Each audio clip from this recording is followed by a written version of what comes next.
आच्छा फ्रेंड्स दिनैनि भिडिअआ नैबेनि सायाव नोंथांमोना जोबोद गेदेर 12 इंचि स्पिकार नुवाखै होमबा आहुजा ब्रेन्डनि SRX 200 बिदिमोन नामाथाय लिरनाया गोसोआव गैला आङो लेभेलफोराबो गैला नालाय बे दं माथो खोन्थानोसै र' नोंथांमोन एसे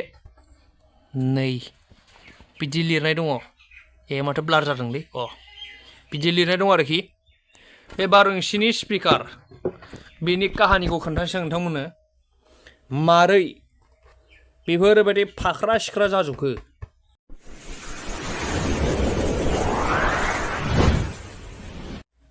थ' खोथाया बेनो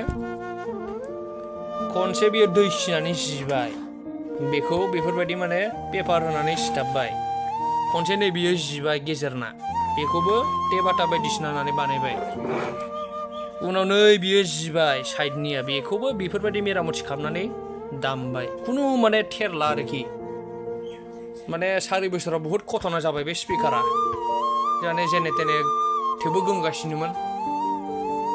नाथाय दाख्लै बिनि जितु स्पाइडार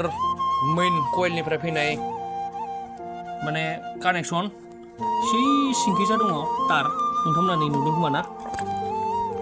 एसे खोन्थाथारसै आङो खस्थ' मस्थ'बाबो बे तारखौ नुदोंना बेयो माने गना दं आरोखि नै दोंसेया माने दङ दोंसेया इनो गना दङ दा जों बेखौ माने बानायनांगौ आरोखि बेखौ बानायबानो आगोलाव 4 बोसोरसिम आगोलनिफ्राय 4 बोसोरसिम जेरैबायदि गोमदोंमोन माने बिदिनो गोमफिनगोन आरोखि थ' बानायनोसै